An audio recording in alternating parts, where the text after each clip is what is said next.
Look at some of these beautiful hats. This is from the captain's house. Look, he's got a turtle.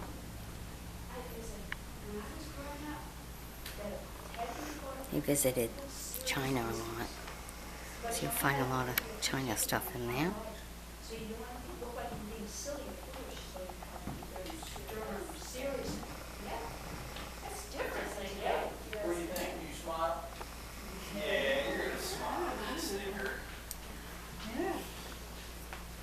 Wow, what did you find in here? Is there anything This in here hat? in particular? Yes. Well, of course, I love the ceiling and everything, but Oh, look at yes. this.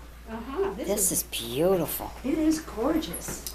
Does it come out like with seats and Yeah, everything? it has 3 benches that we have underneath there. We just kind of put that in here. And please excuse me, I've got a bad knee. I'm gonna take a knee. When I take a knee, I'm gonna take a hand with me.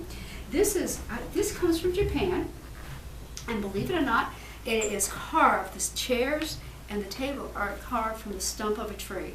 Same little tree here. Wow. This came to Searsport about 75 years ago by Captain Greenlaw. Captain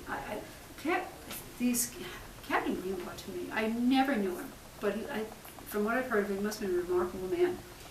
He was a merchant captain in the early 20th century, and he did a lot of trade with Japan. His assignments were a lot of trade with the country of Japan.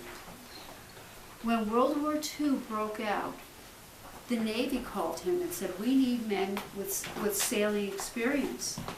So he went into the Navy. But he said, "If at all possible, I would prefer not to get into direct conflict with Japanese sailors." Yeah. And so he was assigned to the Atlantic Fleet to look for German submarines. And the first 3 years of the war, he was very successful in that. But in early 1944, his ship was sunk by a German submarine off the coast of South America.